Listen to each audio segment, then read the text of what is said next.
Amen. Struggle is life. Hallelujah. Praise God and glory to God. Excited na po ba ang lahat? Amen. Tayo po ay manalangin. Hallelujah. Let's pray. Salamat, Lord, sa isang magandang umaga na binigay nyo sa aming lahat. Tunay nga po, O Diyos, ang kabutihan nyo ay tapat sa aming lahat, especially every Sunday na inaalaw mo kami. For us to be here, we continue to ask your holy presence na samahan po kami today. Holy Spirit, cover and fill this place. Na-activate niyo po yung calling and purpose niyo sa aming mga buhay. Na hindi po kami aantukin. I-prepare niyo po ang bawat isa sa amin to have courage, to know you more, and understand more your message today. Na we will not limit it kung ano lang yung gusto naming marinig, but we will be driven to understand more deeply your word. And this time, ikaw na po ang masusunod. In Jesus' name we pray. Amen and amen. O diba sa sobrang tense ko, napatay ko yung...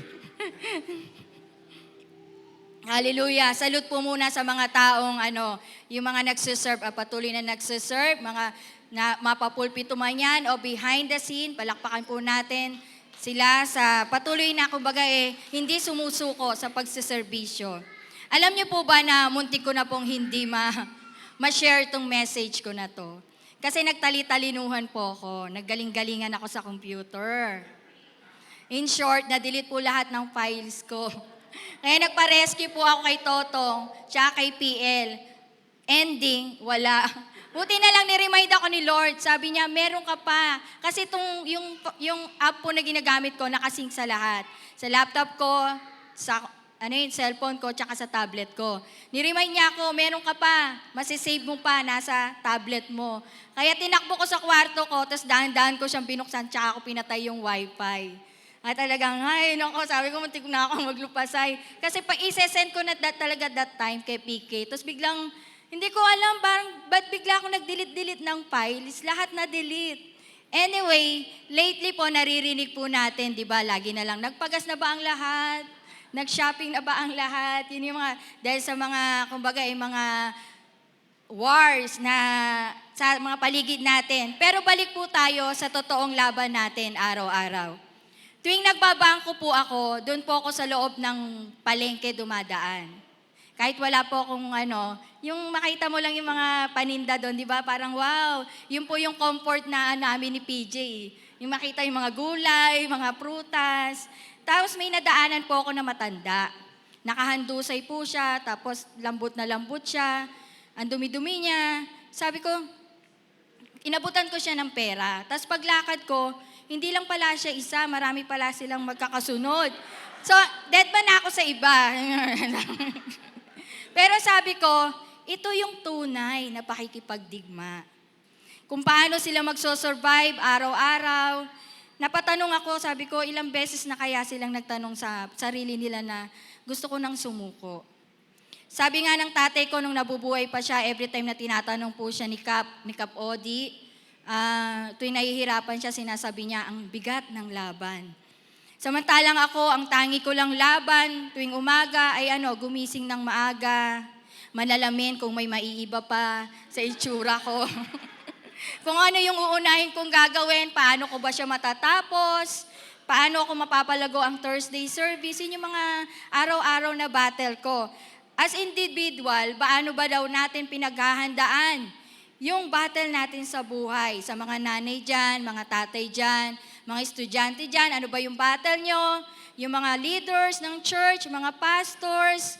Kaya I salute po yung mga pastors natin na, diba, na gustong mag-serve, pero hindi sila sumusuko. Pero yung iba, pasuko na. Kaya I salute sa mga pastors and leader na patuloy na nagsaserve sa ating simbahan. Yung Christian walk natin, masasabi ba natin na ready na tayo? Ready na tayo sa battle. At kailan daw tayo kailangang sumuko? Sabihin nyo nga, I'm ready. Nag-aapoy pa ba tayo? Ramdam pa ba natin si Lord sa ating mga buhay? O di na tayo gumagalaw pag Sunday? Pag Sunday, magsisimba na lang tayo para tayo mga taga-Zimbabwe.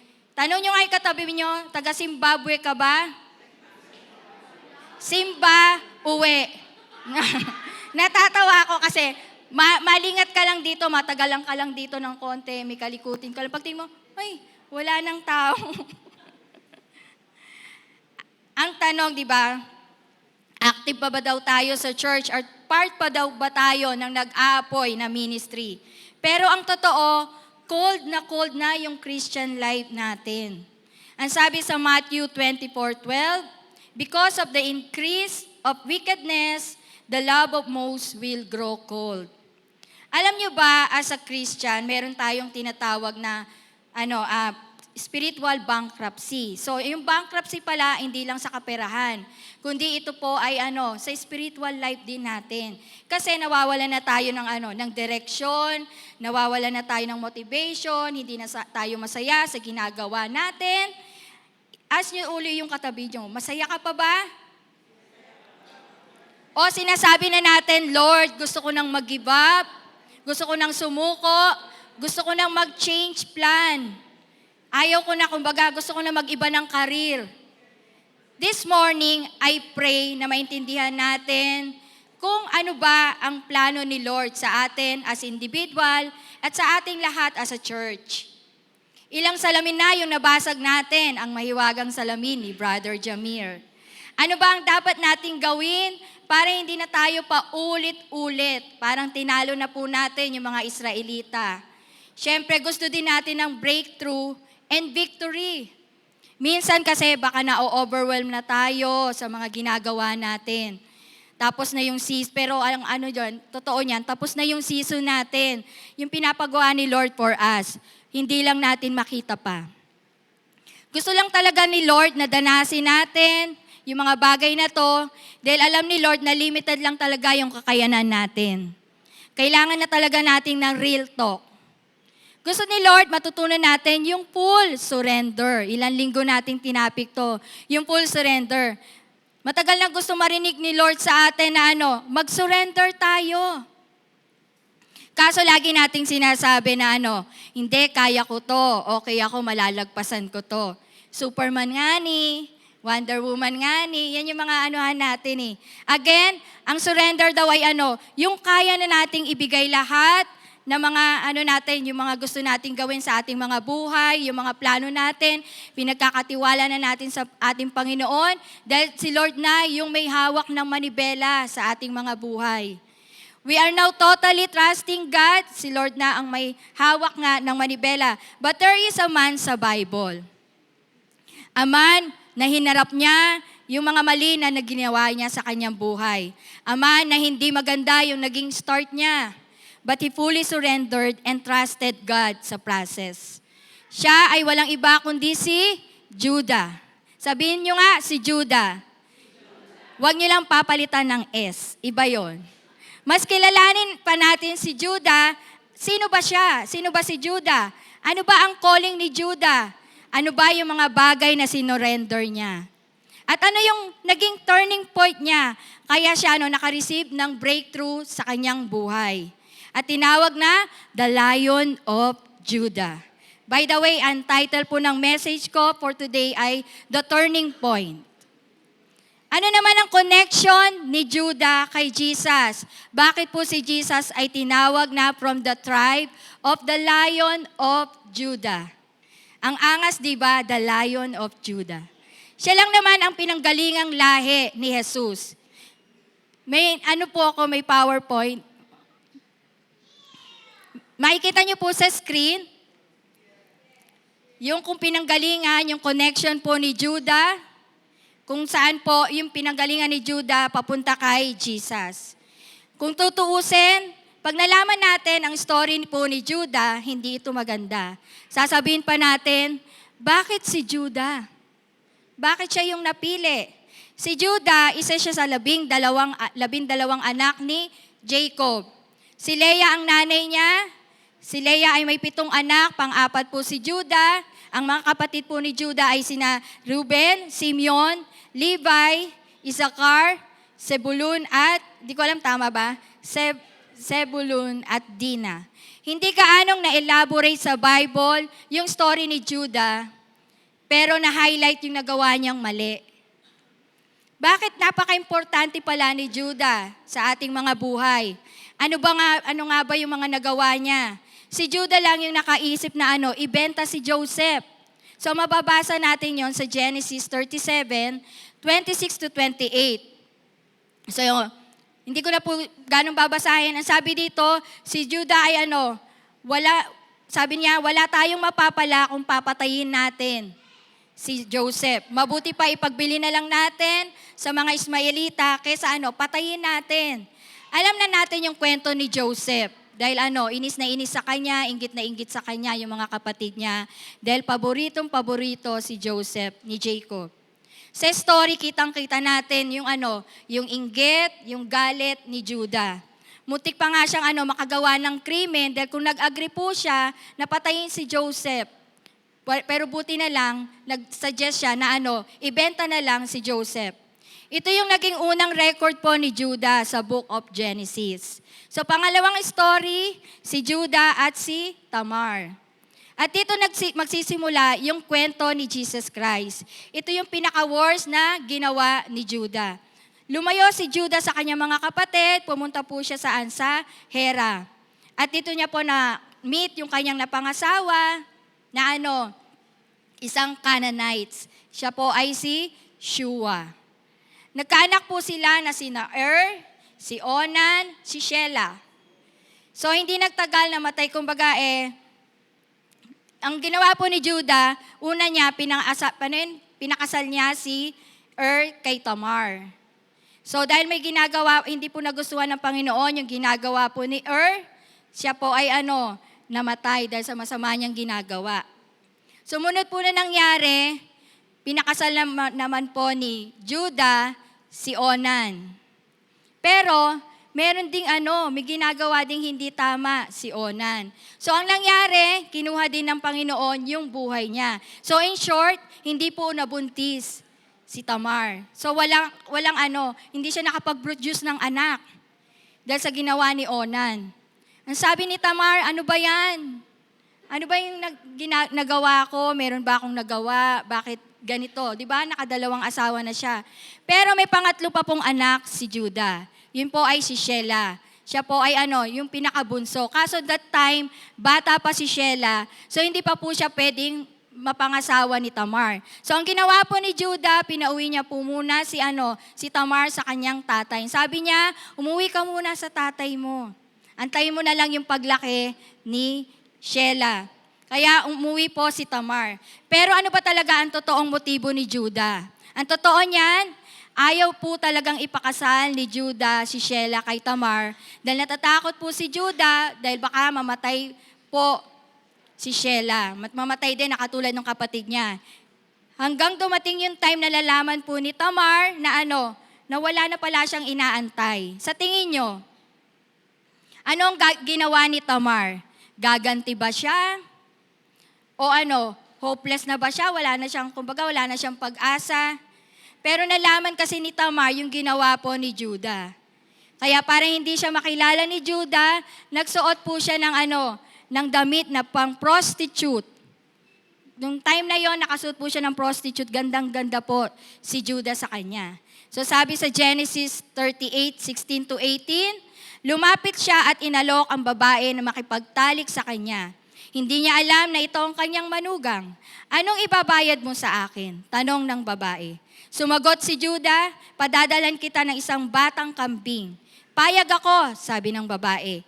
Kung bibigyan mo ako ng isang sangla hanggat hindi ko natatanggap ang ipadadala mo, anong sanla ang gusto mo? Tanong ni Judah, sumagot siya, ang iyong singsing na pantatak kasama ang kadena at ang tungkod mo. Ibinigay niya ang hinihingi ng babae at sila'y nagsiping.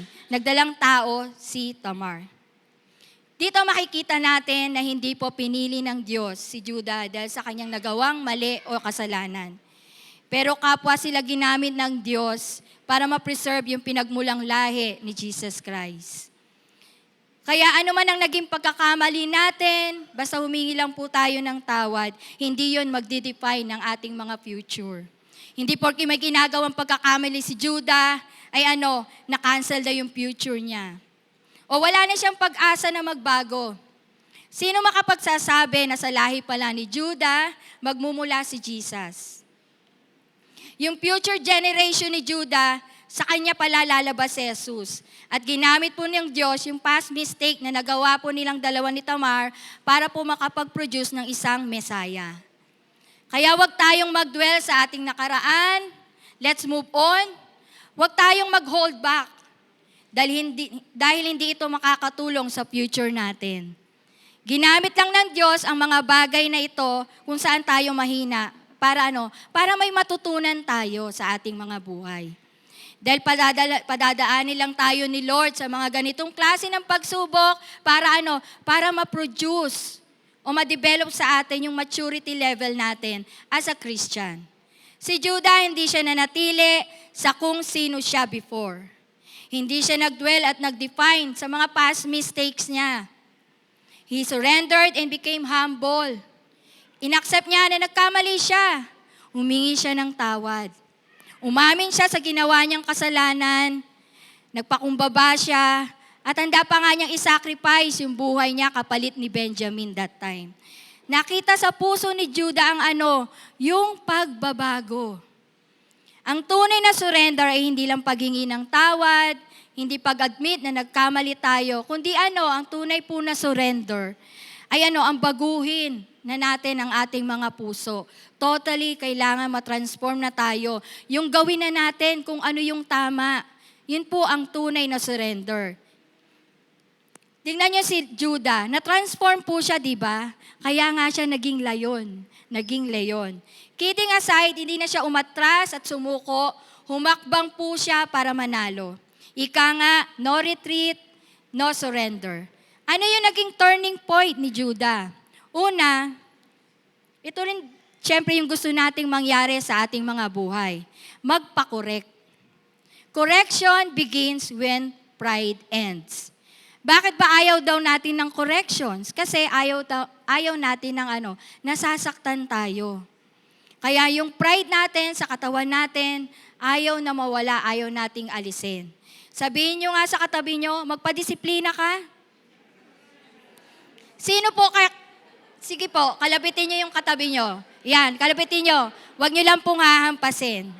Kaya if nagkamali tayo, hingi po tayo ng sorry. Magpakumbaba tayo. Magpakatibay tayo, i-encourage po natin yung mga sarili natin dahil part ito ng process na pagdadaanan natin. Si Judah, alam niya ang lahat ng naging kahinaan niya. Na-expose siya, pero inaccept niya. He surrendered, hindi siya nagmayabang pa. Swerte natin, it may nagko-correct pa po sa atin. Yung iba, pag may ginawang kasalanan, bahala ka na sa buhay mo, ang tigas ng ulo mo. Yung mga kabataan dyan, hindi masweto na magulang, bahala ka, ikaw na boss, ikaw na masusunod. Sa church natin, ito yung maganda, di ba? Nagkamali ka, nadapa ka, may mag-encourage sa'yo, may magpe-pray sa'yo, sasabihin sa'yo, laban lang, tuloy lang. Huwag lang tayong magpapakadapa, iba na yon. Sabi sa Biblia, kaya tayo tinuturuan dahil Dahil kinokorek tayo, nire-rebuke tayo, at tinatama tayo ng Diyos. Amen? Masakit ba yon? Gusto natin, nagsiserve lang tayo, nagsiserve. Ayaw natin nasasaktan at kinokorek. Hindi tayo nag-grow sa ministry. Ang sabi sa Proverbs 28:13, He who covers his sins will not prosper, but whoever confesses and forsakes them will have mercy. Si Judah nagbago. Nakorek siya sa mga ginawa niya. Yung ginawa niya kay Joseph, di ba, na-redeem niya. Ang sabi sa Genesis 43:8-9, siya yung nagsabi kay Jacob na siya na yung mananagot kay Benjamin. Hindi na siya tumakas sa responsibilidad. At finally, yung blessings ni Jacob, nakuha niya. Kaya siya tinawag na the Lion of Judah. Sabi sa Genesis 49:8-11, Judah, pupurihin ka at igagalang ng iyong mga kapatid, tatalunin mo ang iyong mga kalaban, katulad ka ng batang leyon. Lulundag na po ako, magmula sa mga lahi mo, ang magiging mga pinuno. So at dito na-reveal yung kanyang leadership accountability. From dating selfish, naging nagkaroon siya ng, kumbaga yung kanyang nagsakripisyo siya. From being irresponsible, naging accountable leader siya.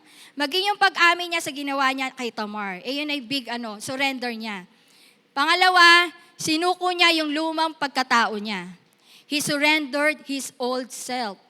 May mga bagay na hanggang ngayon ayaw pa nating isuko, ayaw pa nating bitawan. Mga bagay na kahit kailan hindi galing kay Lord. Pinipilit pa rin nating i-keep. Ayaw na nga ni Lord Pinapaalis na sa atin.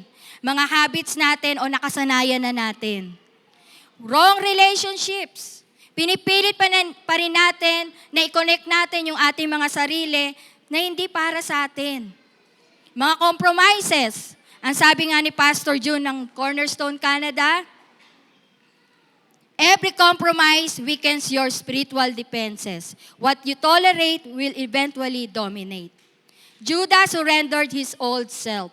Nilet go niya yung former self niya, ginibap niya yung old life niya, yung identity niya. He surrendered the man he used to be. Yun po si Judah. Ang sabi sa 2 Corinthians 5-17, therefore, if anyone is in Christ, he is a new creation. The old has passed away. Behold, the new one has come. Judah died to his old self. He admit nagkamali siya. He embraced humility and confession. Nagkaroon siya ng biggest transformation. May mga doors na we need to accept na pinapasara na po talaga ni Lord sa atin. Pero bakit ayaw pa rin nating isuko? Para makapasa na tayo sa next level o next chapter ng ating mga buhay. Sasabihin lang natin, okay lang, maintindihan naman ako ni Lord. Okay lang, di naman ito sagabal sa ministry. Again, lagi natin naririnig, partial obedience is still disobedience. Every time na we entertain yung mga bagay na hindi naman galing kay Lord, patuloy lang nating dinedelay yung blessings na dapat matagal nang binibigay sa atin ni Lord. Nadidelay yung mga plano niya for us. Dahil kahit kailan, never nag-approve si Lord nang hindi natanim sa tamang foundation. The longer we entertain what is not from God, the longer we postpone what God has prepared. Amen? Hindi natin marireceive ng buo yung ibinigay ni Lord sa atin hanggat hawak-hawak pa rin natin yung mga bagay na nandyan sa ating mga kamay. Pinapalit go na niya. Tingnan nyo nga yung mga palad nyo. Anong nandyan sa mga palad nyo na until now, hinahawakan nyo pa. Tingnan nyo, bukod sa kalyo, anong meron dyan? Diba? Taas nyo. Hawak kamay. Hindi, joke lang. Tandaan natin, hindi na magbubukas yung mga pinto na sinara na ni Lord.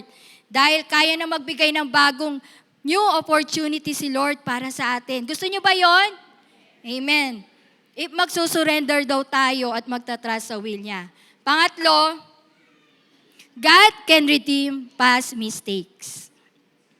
Mukhang namanhid na kasi daw tayo sa paggawa ng paulit-ulit na kasalanan. Let go na natin yung pride natin, yung yabang natin, yung lagi nating pinagmamalaki, yung yung galing natin, yung talino natin, alam na alam kasi natin lahat. Paalis na natin yung mga kalyo na tumigas na dyan sa ating mga puso. Mga kalyo na nilagay ng kalaban para para hindi tayo tumanggap ng correction at magpatama. May nabasa ako, ang sabi, ang salita ng Diyos ay hindi para baguhin natin. Para lang umayon sa mga ginagawa natin. Hindi dapat natin tinitwist ang salita ng Diyos para lang maka-align sa lifestyle natin. So in short, inaalaw talaga ni Lord na masaktan tayo para ma-realize natin na mali tayo. Dahil gusto ni Lord mag-dwell tayo sa Word of God para magbago tayo. Kaya tayo nasasaktan kasi ayaw natin ng changes, ayaw natin ng corrections. Carrier ba tayo ng white flag o carrier tayo ng red flag? Gusto nyo ba ng turning point? O settled na tayo sa mga upuan natin at wala na tayong gagawin? Nasanay na tayo na hindi na humakbang. Mag-aala Judah pa ba tayo o mas pipiliin nating maging si Judas? Ito po ang hamon ng Panginoon sa ating lahat. Come on, church. Gusto pa ba nating mag-elevate? Gusto nyo pa po ba? Ilang team na po ba yung binibigay ni Lord sa atin taon-taon? Ilang team pa bago tayo kikilos, para magkaroon tayo ng changes sa ating mga buhay. Ilang years na ang Cornerstone. Ang dami-dami ng binigay ni Lord. Pero bumabalik pa rin tayo sa mga dati nating team. Kailan tayo bibitaw doon sa mga bagay na matagal nang pinapasuko ni Lord sa atin? Kaso ayaw nating bumitaw. Kasi para tayong nanghihina, para tayong mamamatay. Sabi ni Lord, tama na anak, ang kulit mo. Kung pwede lang magganon-ganon si Lord sa atin, di ba? Ang kulit-kulit mo. Ang tigas pa rin ang puso mo sa akin. Ito po ang personal testimony ko. There are times, mayroon pong pinaalis si Lord na tao sa akin. Una, masakit kasi naging totally dependent po ako doon sa tao na yon. Then later on, na-realize ko, hindi pala ako dapat magkikip ng tao. Dahil pag inalis ni Lord, masakit. Dahil lang gusto pala ni Lord ay ang ikip ko siya sa aking buhay, hindi ko siya palitan. Kung hindi ako sumuko, baka hanggang ngayon, naglulupasay pa rin ako. Hanggang ngayon, nagtatantrums pa rin ako, nagpapasaway pa rin ako. Many people will eventually cancel us. Pero iba ang naging kaparaanan ni Lord sa buhay ni Judah. God did not cancel him nang dahil lang sa nagawa niyang mali. Pero kinuha pa rin ni Judah ang bumalik at i-redeem yung purpose niya dahil yun yung plano ni Lord sa buhay niya. In-embrace niya yung corrections, iniwan niya yung old self niya. If hindi siya nag-surrender, hindi mapuproduce ang isang Jesus sa ating mga buhay. Tandaan natin, lahat ng nangyayari sa buhay natin ay may purpose. Ang pinaka-powerful thing that we can do is share yung ating personal testimony. Ang surrender ay hindi tayo talunan. Ang surrender ay pagsuko na this time, si Lord na ang masusunod. Si Lord na ang kikilos. Si Lord na ang bida, hindi si Jollibee. Tayo na lang ang inaantay ni Lord para finally maranasan at makita natin yung breakthrough na matagal na nating inaasam. Church, gustong-gusto ba natin talaga ng breakthrough? Ready na ba talaga tayo mag-surrender at manalo? Don't waste our time. Ang dami na nating sinayang na mga pagkakataon. Ito na yung dapat na ginagawa natin sa ating mga buhay. We are now rooted sa will ni Lord, sa plans and purpose ni Lord sa ating mga buhay. Huwag nating isuko yung calling at purpose nating lahat. At lalong-lalo na, huwag nating isuko ang mga generation ngayon, ang mga kabataan ngayon. Pakita nyo nga po yung mga picture na yan. Aminin natin, walang permanent sa atin. Anytime pwede tayong mawala, anytime pwede tayong mapalitan sa mga position natin. Anong legacy ang iiwan natin sa mga generation today? Paano natin sila ipe-prepare? Hahayaan na lang ba natin silang gawin yung gusto nilang gawin sa kanilang mga buhay? If ngayon pa lang we never share the gospel sa mga batang ito, if ngayon pa lang we never share Jesus sa kanilang mga buhay, tapos mag-e-expect tayo ng changes sa kanilang mga buhay, wala naman tayong ginagawa. Gusto ba nating makapag-produce ng maraming Judah sa church? Amen ba kayo doon? Let's start producing generation that planted in the soil of God. Hindi sa dirty soil na connected sa world. Gusto natin makapag-produce ng magagaling na generations. Huwag na tayo magpasaway. Sumuko na tayo, magpa-correct tayo at kumonect sa will ni Lord. Let's start producing people who are like Christ. Amen? Ang sabi sa Joshua 24:15, "But if serving the Lord seems undesirable to you, then choose for yourself this day whom you will serve, whether the gods or your ancestors." Lulundag na po ako. "But as for me and my household, we will serve the Lord." Let's now start producing Judah sa ating simbahan. Judah na nagro-roar dahil gustong gawin yung pinapagawa ni Lord. Judah na nagro-roar dahil gustong sumunod. Judah na nagro-roar sa pagbabahagi ng salita ng Diyos. Judah na nagro-roar sa paglilingkod. Judah na nagro-roar sa pagmamahal, sa simbahan, sa kapwa at sa Panginoon. Dahil tayong lahat ay pwedeng maging si Judah. Amen? Isang Judah na tinawag na the Lion of Judah. Judah with authority. Judah with victorious life. Judah with potential leadership. Judah with such courage, and Judah with kingship. Ito po si Judah. Lahat ng ito nakita kay Judah nung na-transform siya. Pero si Jesus Christ ang nagkumpleto ng katuparan, kaya siya tinawag na from the Lion of Judah. Dahil si Jesus lang ang naging hari ng mga hari. Nagkaroon ng kapangyarihan to overcome sin. At siya lang ang nagkaroon ng tagumpay over death. Dahil si Jesus ang nagmahal, umako sa mga kasalanan natin. At namatay para lang manalo tayo sa laban. Huwag tayong matakot na sumunod sa pinapagawa ni Lord sa atin. Si Judah, hindi siya nag-start ng tama. Nagkamali siya, nakasakit siya ng mga tao, ng mga kapwa niya, pero nag-decide siya na gawin yung tama. At ito yung biggest turning point niya. Ang piliing sumuko at mag-yes sa pinapagawa ni Lord. Marami sa atin, nasa same situation ni Judah. Huwag nating antayin, maging okay tayo dahil hindi tayo magiging okay hanggat hindi po tayo nagsusurrender. Ang tanong, kailan ang turning point nating lahat? Ilang years na ang antayin natin bago tayo kikilos? Hahain na lang ba natin na magkanda mamatay na yung mga kakilala natin, mga pamilya natin, mga mahal natin sa buhay? Huwag nating hayaang i-cancel ng world yung calling at purpose nating lahat. Bakit tayo nandito? Bakit tayo tinawag ng Panginoon? Huwag nating hayaan na makancel yung calling ng mga coming generations. We are here to influence through Jesus Christ. Balik tayo sa kung saan tayo nag-start. After natin ng salvation, ano yung next nating gagawin? Ito ang pinapagawa sa atin ng ating Panginoon. We are here to share the Word, preach the Word, to produce and disciple, to love Jesus, filled with the Holy Spirit. Come on, church! Be a Lion of Judah, a lion who never retreat, a lion who never surrendered, and a lion who never defeated. Because no one will ever stop us because Jesus is with us and let us roar like a lion. Amen? Ngayon po tayong lahat. Let's all stand.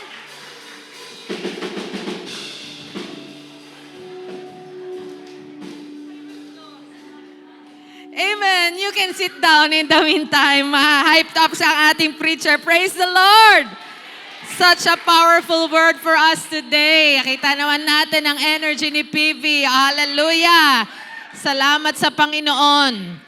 You know, Jesus is the Lion of Judah. From the tribe of Judah. But the only Lion of Judah is Jesus Himself. At gusto ko pong balikan natin ito, as we conclude this because we want to set the foundation. Bakit nagkaganon? Bakit kay Judah na ibigay yung ganitong pagpapala at pangako? Bakit kay Judah at hindi sa kanyang mga kapatid? And it will all go back doon sa kanyang nanay na sinong nanay niya? Si Leah. Si Leah po, yun yung sinasabi natin nung nakaraan, si Leah na duling, si Leah na hindi ganong kagandahan compared sa kanyang kapatid na si Rachel. At si Rachel po ang mas mahal ni Jacob. And at that time, ang unang binuksan ng Panginoon ang kanyang sinapupunan, ito ang binuksan yung kay Leah. But there was strife, there was struggle because she felt she was not loved. At ang kanyang unang anak ay pinangalanan niyang Reuben.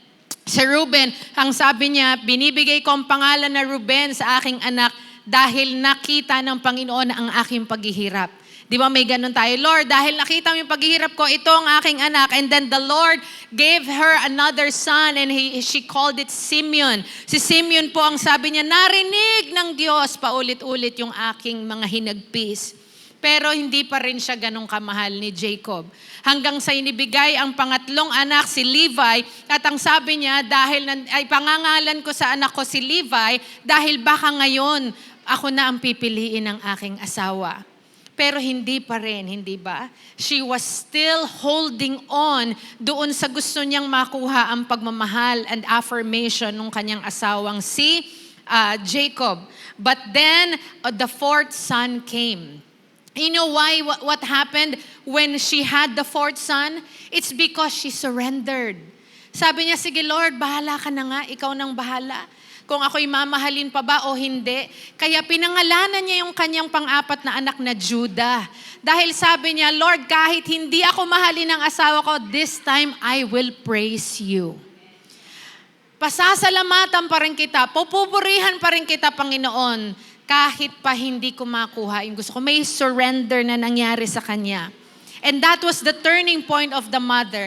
And that Judah carried as a promise. And then from his tribe, from the tribe of Judah, was raised the Lion of Judah. Doon nagmula sa lahi ni Leah na hindi pinili nung una, hindi pinakamahal nung kanyang asawa, pero doon nagmula dahil sa pasasalamat sa Diyos, dahil sa pagpupuri sa Panginoon.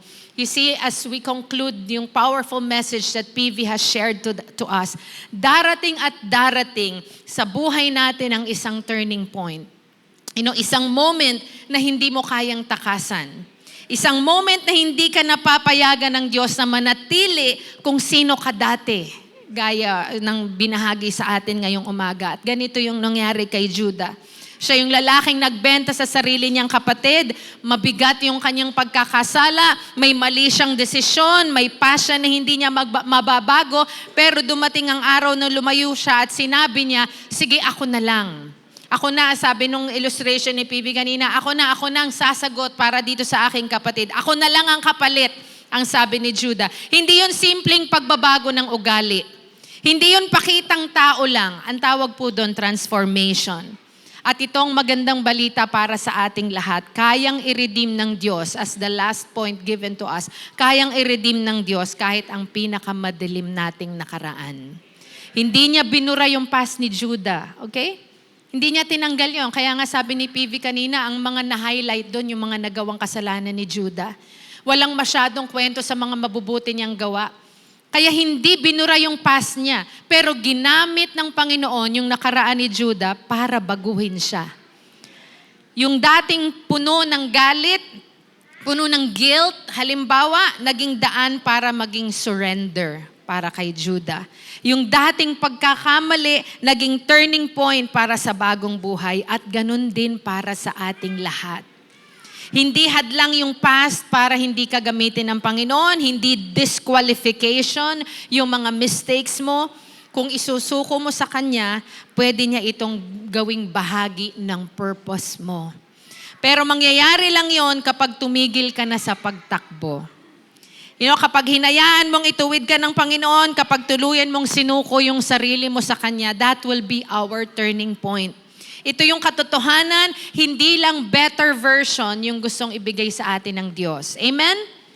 Hindi lang better you or for the more and beautiful you. Not just a better you, but He wants a new you. Bagong ikaw. Pero walang new life kung walang surrender. Hindi partial, hindi pili lang, buong buo na pagsuko ang hinihiling sa atin ng Panginoon. Sabi nga ni PV, isuko yung pride, isuko yung nakaraan, oo, pati yung mga bagay na kinakahiya mo, isusuko mo kahit yung version ng sarili mo na pinoprotektahan mo. Kasi parang feeling mo, ang ganda naman ng version ko na to eh. Pero hinihiling ng Panginoon, isuko mo rin sa Kanya because He wants a new you to be given to you. Kasi ang old self, lalaban yan para manatili. It will give a good fight. Kaya nga 'di ba yung sa krus, na andun sabi ipinako sa krus yung ating mga pagkakasala, yung ating lumang pagkatao kasamang ipinapako dun sa krus. Kaya wag niyong ibaba ng ibaba yung old self niyo mula sa krus. Let it stay crucified. Na andun lang, wag nating pakainin, hayaan nating itong mamatay. Kaya itong hamon sa atin ngayong umaga, ano ang pinabibitawan ng Diyos sa'yo? Saan Kanya kinokorek, pero tinatakasan mo pa? At handa ka bang isuko pati ang past mo at hayaan mong i-redeem ng Panginoon, pati ang iyong nakaraan? Wag mong hayaang lumipas ang moment na to na pareho ka pa rin. That you will come out of this hall a changed person, a new person, and not the old same you. At kung ginawa yun ng Diyos kay Judah, kaya niya rin gawin ito sa atin. Kaya ngayon piliin natin na ito ang ating turning point. Bitawan mo na, isuko mo na, ibigay mo ng buo. At hayaan mong gawin ng Diyos ang hindi mo kayang gawin. Kunin yung luma, i-redeem ang nakaraan at gawin kang bago. Hindi mo kaya yon. Si Lord lang ang may kaya na baguhin ang lahat-lahat sa atin. Can we all stand? This is a powerful reminder for us that letting go of the past, letting it stay there, is only through the power of God. He alone can change us. But He wants to partner with each of us. He wants to partner with you. Kasi hindi niya kayang kumilos sa isang buhay kung wala kang ibibigay na pahintulot sa Kanya. He's not a pushy God. Hindi niya pinipilit ang kanyang sarili. Hindi niya ipipilit kung ano ang nais niyang gawin sa buhay mo. And He can only change you in the level that you allow Him to. Kung nais mo na buo ang pagsuko, kaya niyang gawing buo ang pagbabago sa iyo. But if you will only choose to let Him or allow Him to change you on little bits and pieces of yourself, then He can only operate in those. And we pray today, Lord, that you will change us completely.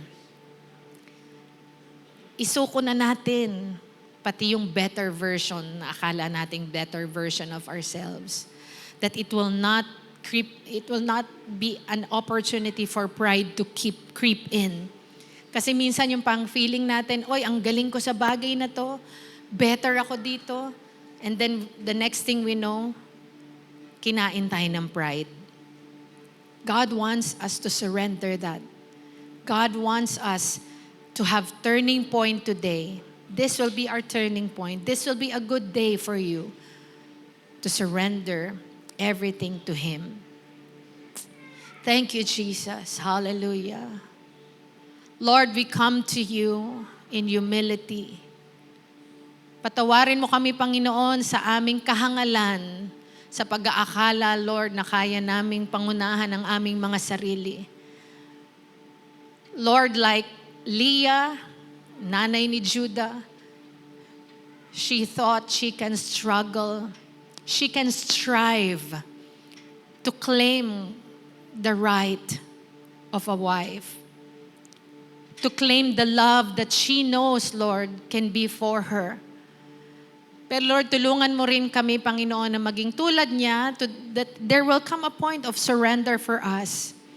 That whether we get or not the things that we want, that we will learn, Lord, to stop striving, but learn how to thrive on the place you have chosen for us. We will thrive, Lord. We will thrive. And not strive. We will not struggle. We will surrender to you. And it will start, Lord, in our moment of thanksgiving. In our moment of praise. Lord, we thank you. We thank you. We release, Lord, our rights. We release, Lord, yung mga panahon na sinasabi naming amin ito, karapatan namin ang mga bagay na to. Lord, we will not struggle anymore, but we will rest. That as we praise you, as we give glory to you, ikaw, Panginoon, ang mag-aangat sa lahat ng nagpapakababa. Bigyan mo kami, Panginoon, ng pangunawa. Buksan mo ang aming kaisipan. Tulungan mo kami, Panginoon. Thank you for the word that challenged us today. And reminded us, Lord, that there is a turning point for us. And we pray, Lord, that we recognize every day that this will be the chance, the opportunity that you have given us to turn away from our old self, surrender our lives to you, that this will be a time for you to give us a new us, a new me, one that will give you glory in everything.